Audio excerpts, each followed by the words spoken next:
Jumpa lagi Scan bersama Bung Firdaus Ilyas. Oke, bertemu lagi kita Bung Media Rendra.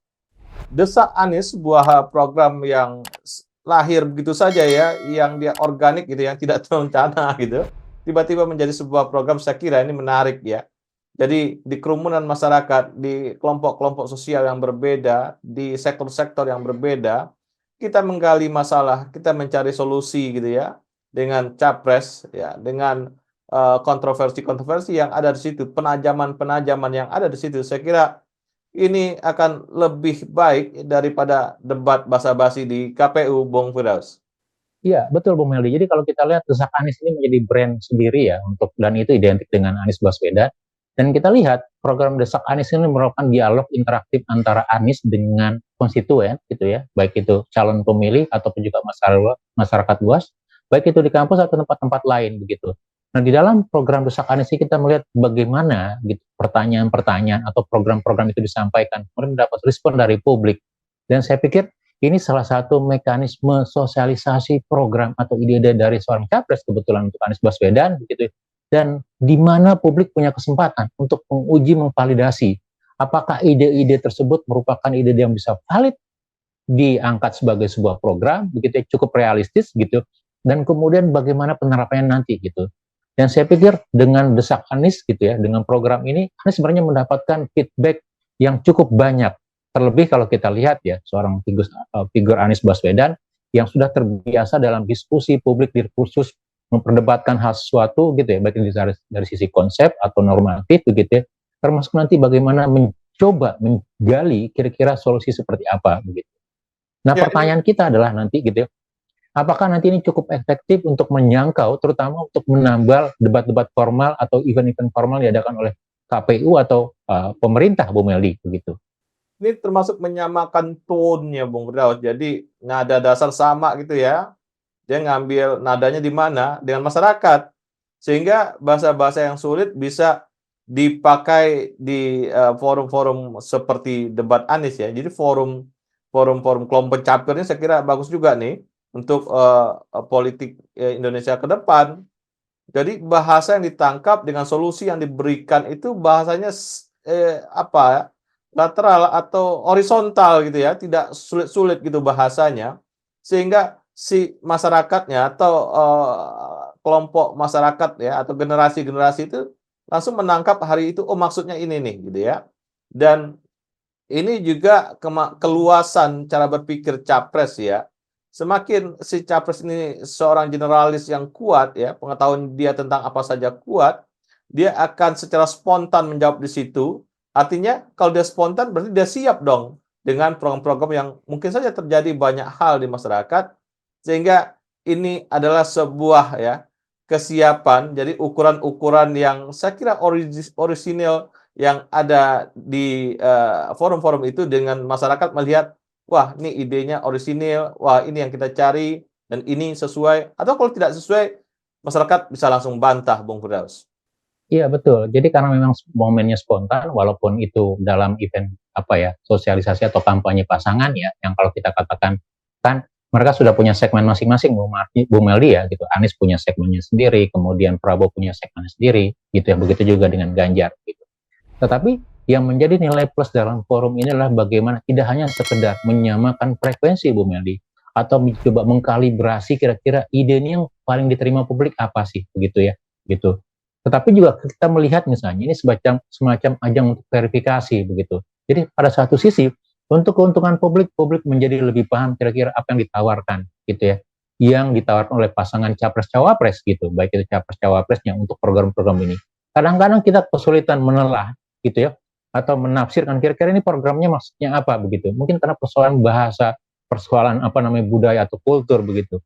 Tetapi dengan mekanisme dialog langsung yang spontan gitu, publik bisa menelah itu. Gitu. Itu dari sisi pemilih.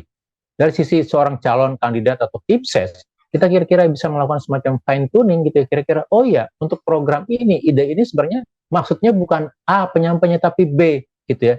Karena publik lebih berusaha menerima B sebagai sebuah maksud dari yang kita sampaikan dibandingkan kita katakan sebagai jargon A misalnya begitu.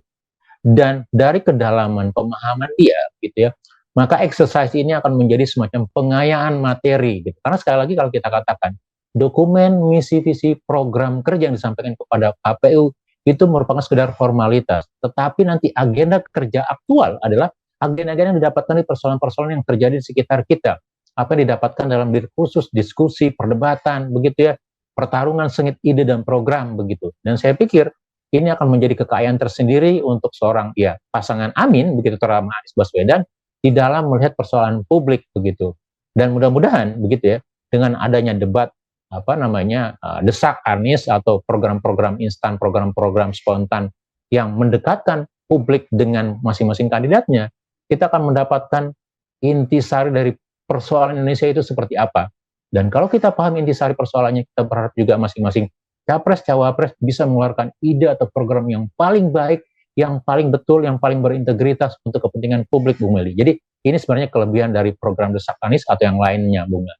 Ini juga bisa merangkum, Bung Firdaus. Sebenarnya kan setiap daerah kan beda masalah ya.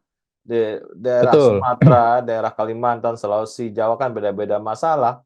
Nah, setiap masalah kan tentu punya pendekatan-pendekatan solusi yang berbeda-berbeda.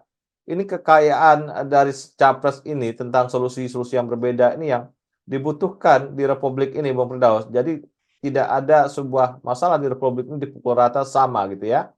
Dan inilah kekuatan apa yang dilakukan forum-forum desak Anies ini akan memberikan gambaran bagaimana keanekaragaman masalah itu ada solusi-solusi yang unik yang bisa dilontarkan oleh capres dan semua masyarakat se-Indonesia, Bung Firdaus, bisa lihat itu di media-media sosial dan di pemberitaan-pemberitaan, Bung Firdaus.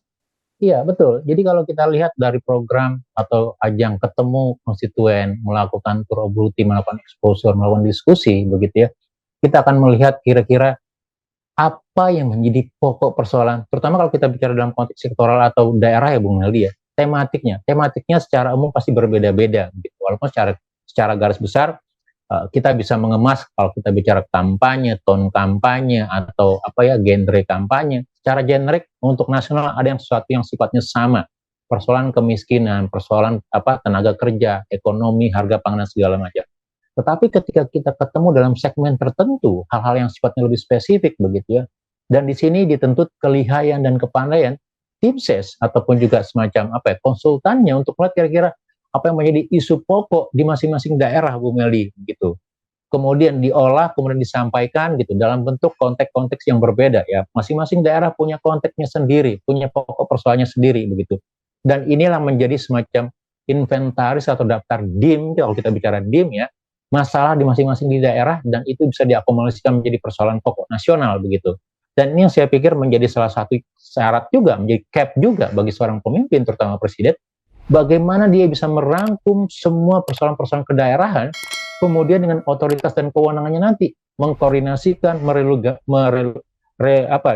semacam aturan, termasuk juga menyiapkan program-program gitu ya, baik yang melibatkan pusat dan daerah dalam rangka menyelesaikan persoalan tersebut begitu. Jadi dia harus punya peta persoalan di daerah, dia harus punya peta persoalan secara nasional yang makro, tapi level tematik daerah dia harus punya juga. Sehingga nanti akan muncul program-program yang genuine, program-program yang tepat sasaran yang dibutuhkan publik, Bung Meldi.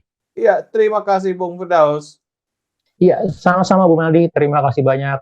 Salam Indonesia bersih. Salam Indonesia bersih.